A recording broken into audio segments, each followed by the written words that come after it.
Hi, this is Kyle Schwarber, and welcome to the Philly Show.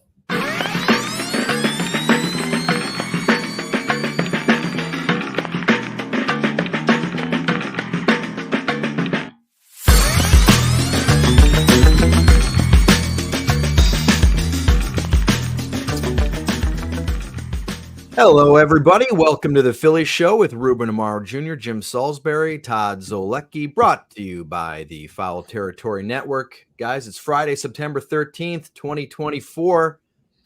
Big weekend at the ballpark. How are you guys doing? First of all, let's start with that. How are you guys doing today? You guys doing good? Doing well, buddy. All right. Big day, Friday the 13th, man. Everybody okay? Ooh, scary. Ooh. Spooky. Get some spooky Mets fans coming down this weekend. Yes, watch your back, everybody. Watch your back. They'll get you. They'll get you. It's fun. It should be a fun weekend, though. Phillies-Mets. They don't play a lot of meaningful games in September against each other. It's very rare. Very rare. 2008 was probably the last time down the stretch. Jim, I know you wrote about it the other day, kind of previewing this series, looking back at 2007. I think it's great. I actually love when the Mets and Phillies are good at the same time. I love that rivalry more than any other rivalry. And it's probably because the two fan bases are so vocal. I actually think it's great theater when the Mets fans invade Philadelphia. I used to sometimes call Veterans Stadium Shea Stadium on the Delaware back when they used to come to town. So and they were good. So the weekend conjures memories of 2007 because we have 16 games left, and then there was 17 games left, and the Phillies chased down the Mets, and the Mets flopped in 2007, and it kicked off that great Phillies run of 5 years. Though it's a lot different. The Phillies have an 8-game lead. They're not going to squander this. There's no way. They're going to the postseason. Right. That said, both teams have a lot to play for. Phillies are trying to wrap up the East, which they will. They're trying to wrap up the best record in baseball for home field advantage, which, the Mets are going to have a lot to say about because the Phillies played them 7 times in the final 16 games. So the Mets could scuttle that for the Phillies, but the Mets are trying to get that last wild card spot, and they've overtaken the Braves, and the Phillies could, cause the Mets some havoc as they try to make the postseason in a year when they were expected to rebuild. So it's kind of a bonus for the Mets. A lot of good theater this weekend and in all 7 games, I'm sure, over the final 16 as the Phillies play the Mets. A great series in that, for me, you have a totally different Mets team as far as mojo, talent, the way they're playing that they faced early in the season. Obviously, Phillies up 4-2 on the series so far, but in important games, probably a little bit more important for the Mets than it is for the Phillies, I think, just on the overall, the bigger picture. That said, it also will give us a really good idea as to how Phillies measure up to the Mets right now when they're playing well and vice versa. And you get a little bit of a feel for the, little pre-playoff baseball before the playoffs actually start. So it's kind of cool. And it'll be good to see how it all works out. Yeah, both teams come in playing well. Phillies have won 14 out of 18, I think. Mets have won 11 out of 13. Jim, like you said, the Phillies are up 8 with 16 to go. They're not going to blow this. This is not the 64 Phillies. This is not the 2007 Mets. If Fangraphs, I love looking at the postseason odds just because it's fun to look at. Fangraphs has the Phillies a 99.4% chance to win the division, 96.8% chance to get a bye. That's one of the top 2 seeds. A 100% chance to make the playoffs. I would put my mortgage on that for sure. Interesting that they do World Series odds to win the World Series. Phillies 13.3% chance to win the World Series. Dodgers 19.8, Yankees 15.6. Kind of interesting. I'm not, I like the Dodgers, but I don't love the Dodgers. Their bullpen compared to the Phillies and their rotation compared to the Phillies. I'm sorry. Yeah, I don't know. I disagree with that. I know Yamamoto's back, but that helps. But yeah, I agree with you guys. I was like 3rd. Interesting, Dude, I mean, how cool would a Mets-Phillies playoff series be, Possible. It's possible. Because right, the Mets. I mean, they come into town. Friday night. What a win they had the other day, because their offense had been a little shaky for 2 or 3 days. right. And then, now they're getting no hit on Wednesday in Toronto through 8 innings. And, Lindor is putting up MVP type credentials, and Francisco Alvarez, it's a 3-run home run. Ninth inning, they break up the no-hitter. They rally for 6. That's the kind of win that can really fuel the team down the stretch. But if they manage to get into the postseason, I think it's a remarkable feat. Great surge here in the second half. And it makes me fantasize about a Amtrak sort of playoff series between these two teams and these two fan bases. I think it would be really fun. That would be fun. Yeah, that would be a lot of fun to have these two teams going at it. I mean, like you just mentioned, Jim, the fan bases too. It's going to be loud. It's going to be obnoxious. There's going to be a lot of "Let's go Mets" chants, a lot of boos. So Phillies can kind of set themselves up to clinch and have a champagne celebration early next week if they would go out and just throttle the Mets. I think what's the magic number at, like 9 or something? Yeah. So if they would 9. sweep the Mets or something, Ruben, they can get it down to 6. Ruben coached for the Mets. Compare and contrast briefly the two fan bases. I know a lot of similarities. Give me one way they might differ. They are interesting. They're both very passionate about their teams.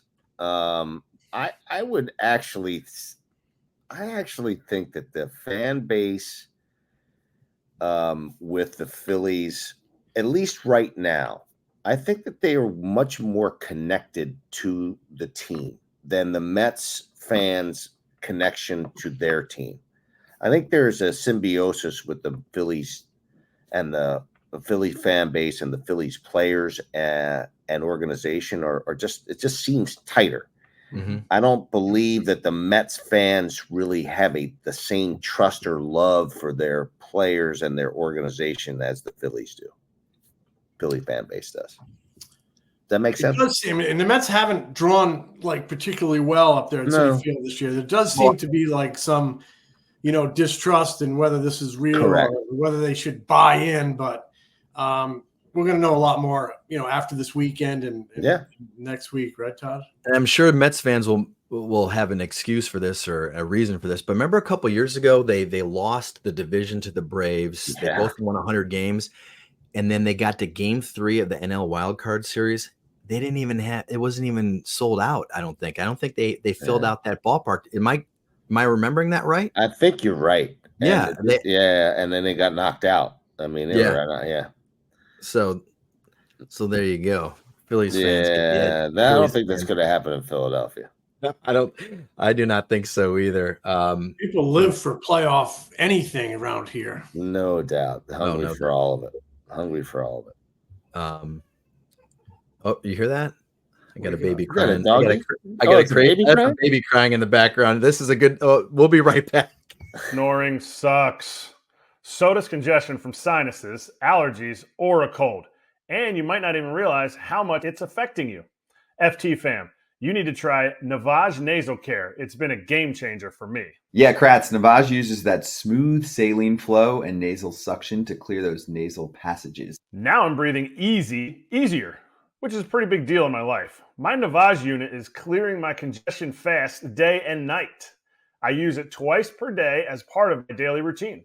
We want to help you get relief from your congestion too. Our listeners can order a convenient Navage starter pack, including a nose cleaner with batteries included and 30 original salt pods. Everything you need to get started. Plus, get a cleaning kit as a free gift with your order, but only going to our exclusive URL, navage.com/FAL, and using our promo code FAL. Again, to order your Navage free cleaning kit and for full product details, go to navage.com/FAL. That's promo code FAL at navage.com/FAL. And we're back. I went up to Josie, or she's like 17. I said, "Listen, we're doing the Todd pod right now. Lock it up. Lighten it up. We're trying to listen to Eric Kratz talk about mucus. Gave her the heavy hand of Todd Zoe. I'm trying to be professional here at home.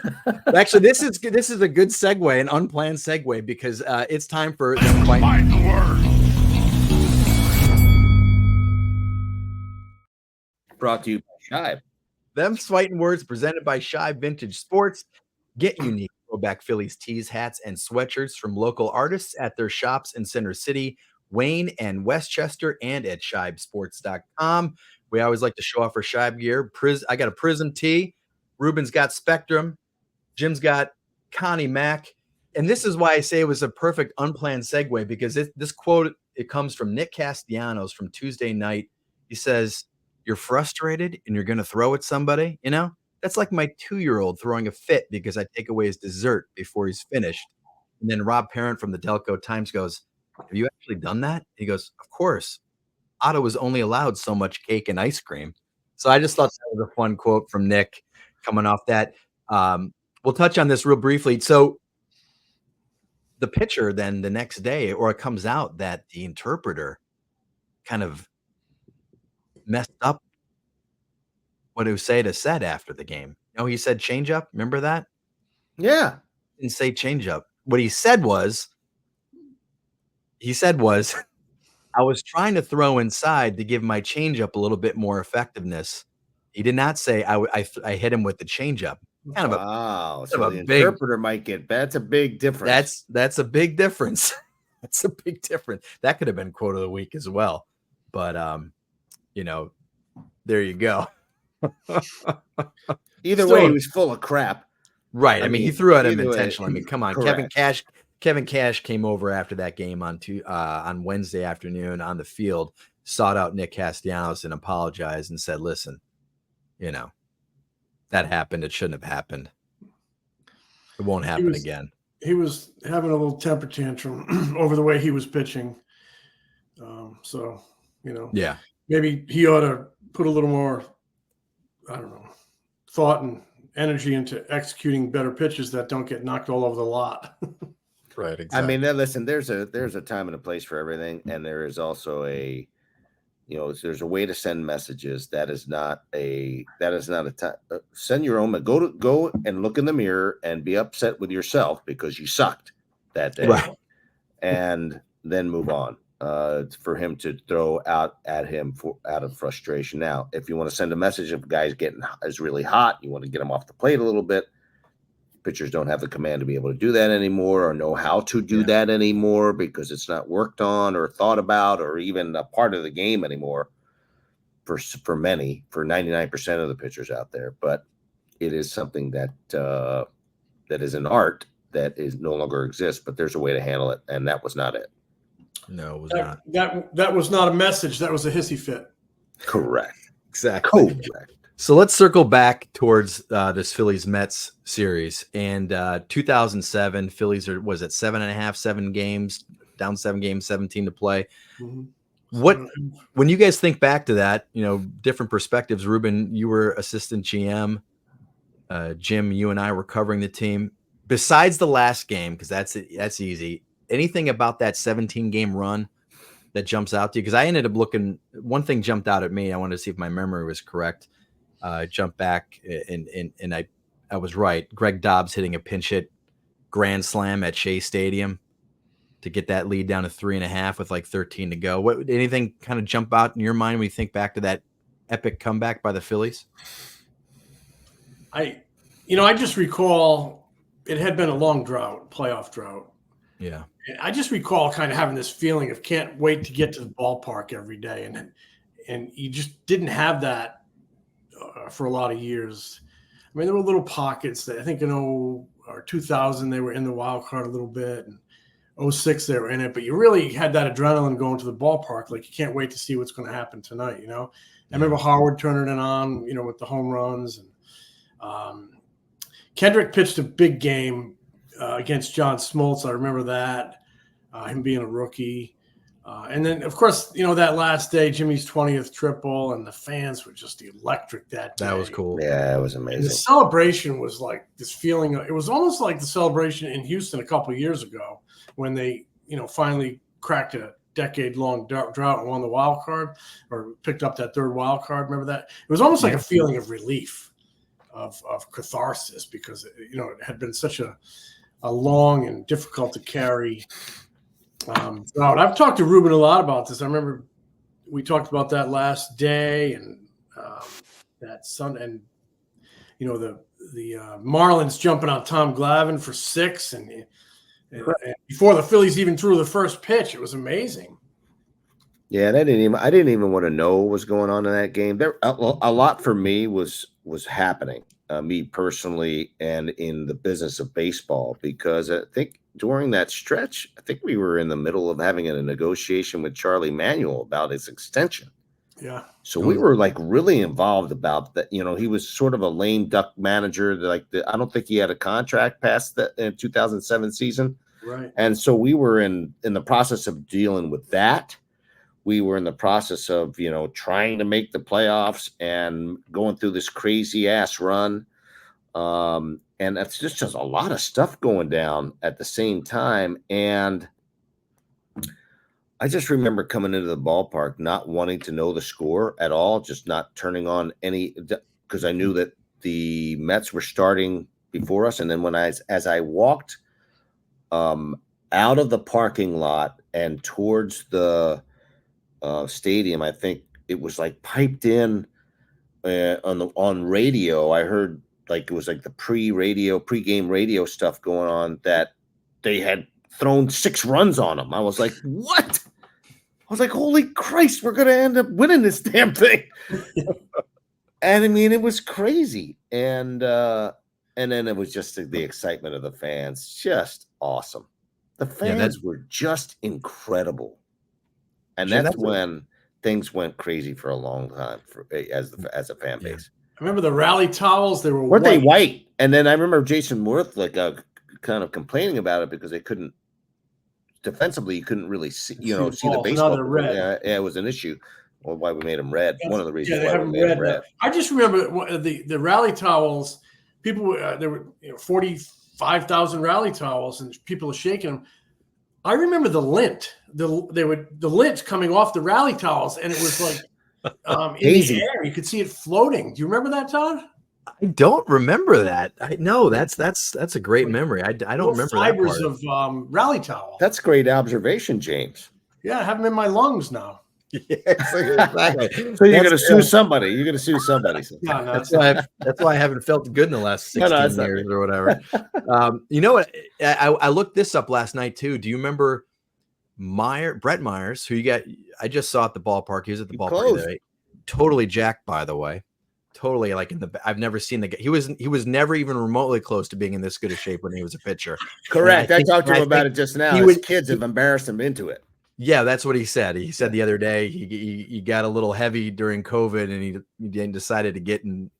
Dude, this guy is absolutely jacked. You would not believe it. Anyway, Brett Myers, Tom Gordon, J.C. Amaro. I remember them pitching almost every single game down the stretch, and J.C. pitched 14 of the final 17 games. Tom Gordon 13, Brett Myers 12. Those guys, Charlie Manuel, Rich Doobie just ran those 3 guys out there.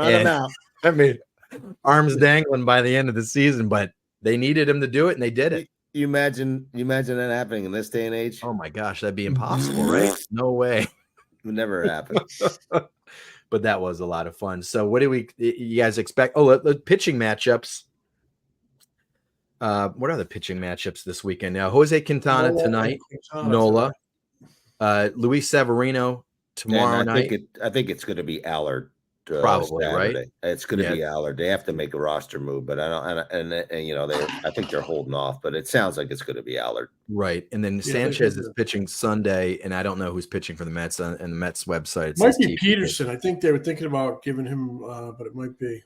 Okay. Yeah, so some lefties. Those guys the starting pitchers have been throwing really, really well lately. And Quintana, I don't think we handled Quintana all that well. I don't know what our numbers are, but like off the top of my head, I just remember Quintana being sort of frustrating to the Phillies. He's done okay. Like he averaged like between 5 and 5 1/3 or something, but he sort of frustrates the Phillies with the way he pitches.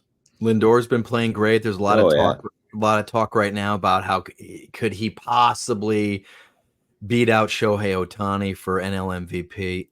I don't think so. I don't know how you vote Lindor. He's had a great year. He plays premium defensive position, Gold Glove caliber defense, but for me, it's Shohei Ohtani for MVP over Lindor. But he's had a great year, and he's had a lot of big hits down the stretch.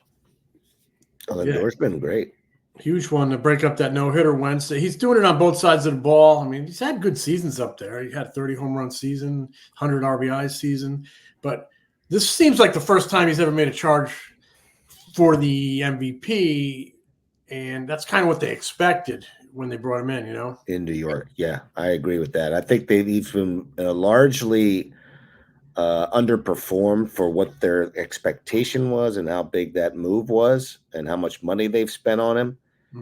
But hey, he had the meeting in the middle of the year, and since that meeting, they played great baseball, and he's taken it upon himself because he sucked in the first couple of months or a month of the season, and he's had a unbelievable last 5 months or 4.5 months or whatever. He was really struggling early in the season, if you recall. That team, that early on, it seemed like that team that really could have gone that way. Right. The manager's done a pretty good job. I think the manager's done a great job. Mendoza, I think he's done a great job. I like him a lot. And he's come from it's hard to change that culture, man. A lot of those guys, I've been there. I know the culture there. I did not like the culture of how they went about it and their whole, it was just a terrible culture when I was there. And we were trying to change that somehow, some way. And I think that they finally got it right. They got a pretty good staff over there. Gibby is the bench coach. Gibson, he's a good quality, but he's great. Gibbons, excuse me. John Gibbons. Gibson.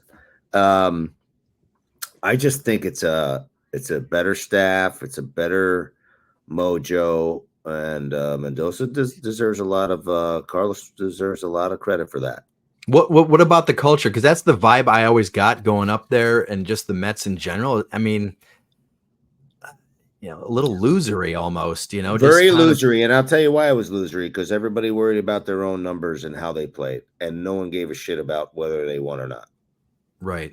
That is the vibe that I got as a coach there and as a special assistant, was that it was all about how their numbers. Nobody really they didn't really play baseball to win. They just played baseball because they wanted to put their numbers up and make money.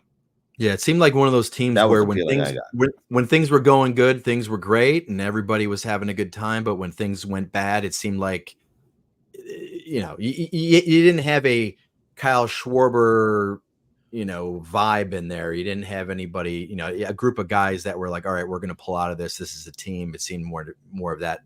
All right, we're the Mets, so let's. No great leadership anywhere, either in the front office, the ownership. They just didn't have great leadership across the board there when I was there. And then they let Zach Wheeler walk. That was costly. It was silly. And then made comments about him. I mean, geez. Then they had like a verbal joust in spring training. Like, really? Come on, dude. What was the quote that Brody Van Wagenen had? It was something like, I'm glad we allowed him to parlay 2 strong second halves into a $100 million contract. It was something like that, right? It was something like that. Something like that. Yeah. It was weird. Yeah. It was definitely weird. Wanted to ask you guys about the Phillies bullpen. They've been pitching great lately, but Jose Alvarado's really kind of dialed it in. And talked to him the other night. He says he's got a clear mind now. Since he came back from being on the restricted list, looked really good. I think 7 strikeouts, 1 walk, 5 scoreless innings, maybe 1 hit allowed.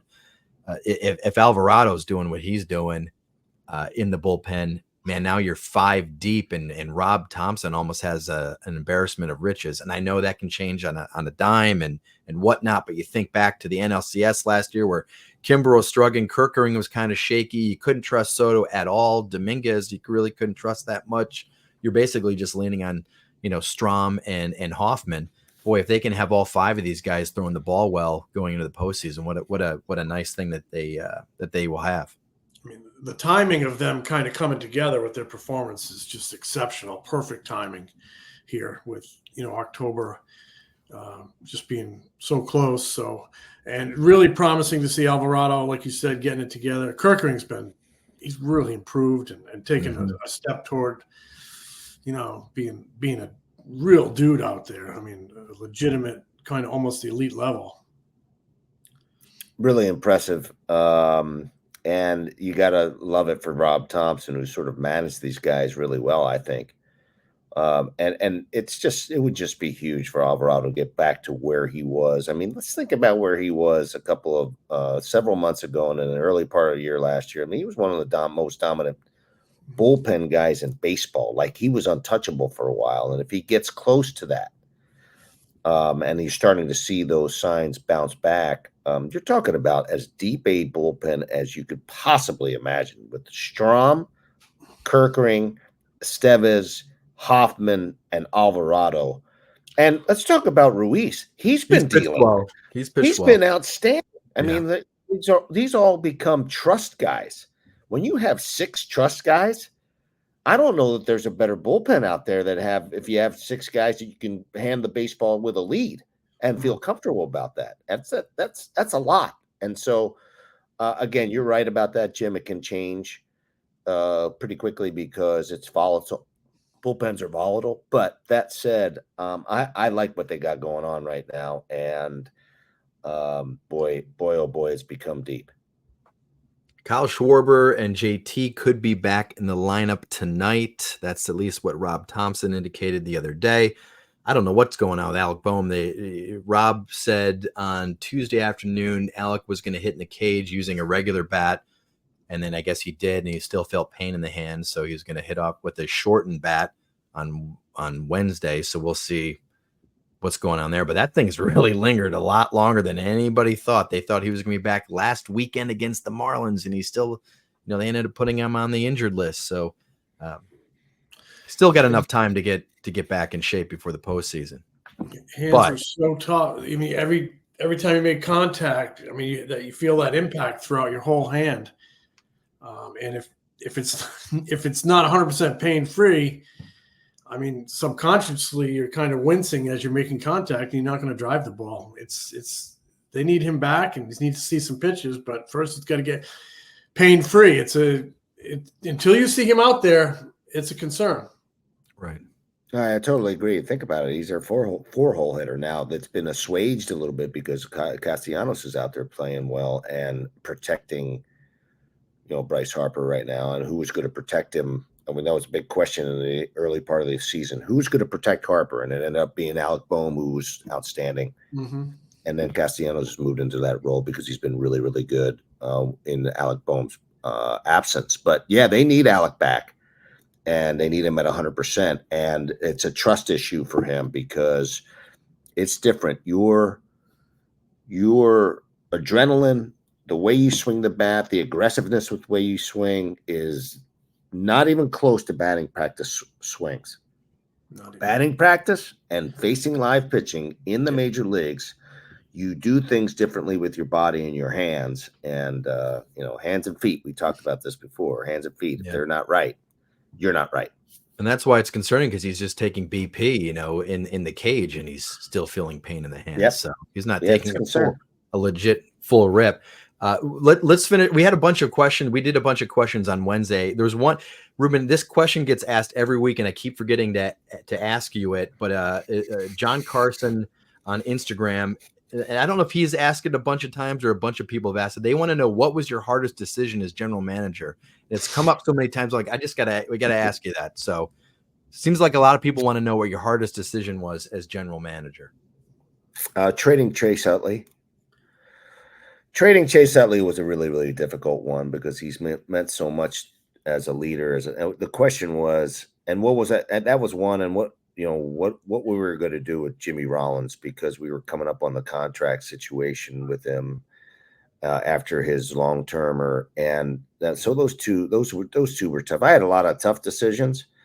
The other one was Charlie Manuel. I mean, dude, I mean, not in a million years did I want to be the guy that remove Charlie Manuel from his position. So there's just a lot of them. I think on my heartstrings and my own personal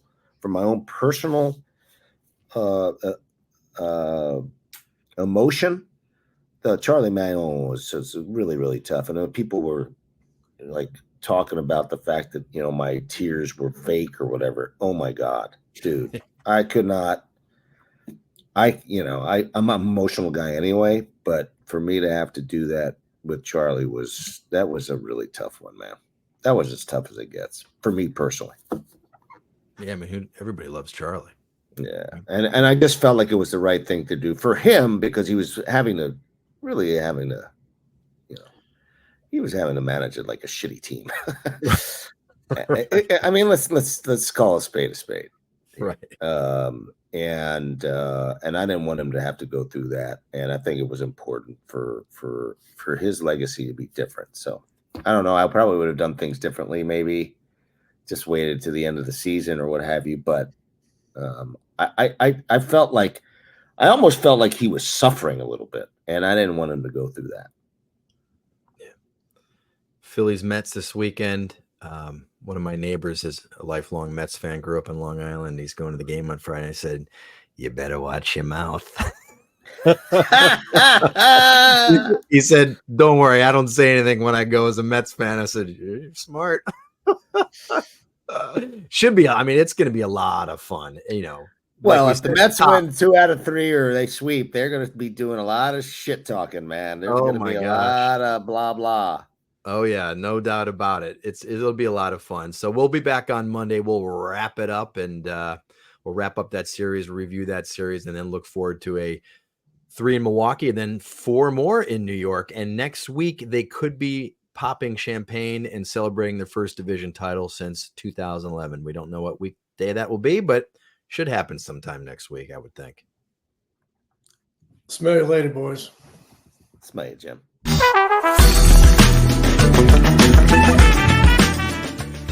This is The Phillies Show. If you haven't already, please subscribe to The Phillies Show wherever you get your podcasts. You can also watch us on our YouTube channel. If you like what we do, give us a review. Tell a friend. Catch Ruben, Jim, and me on Phillies Nation TV, presented by Valley Forge Tourism. New episodes air an hour before every Saturday Phillies game on NBC Sports Philadelphia. Replays air throughout the week and on PhilliesNation.com. Get more of Ruben's analysis during, before, and after Phillies games on NBC Sports Philadelphia, on the Sports Radio 94 WIP Morning Show, and MLB Network. Read Jim at the All City Network at allphly.com. Find more of me at MLB.com, the Phillies Beat newsletter, and occasionally on MLB Network.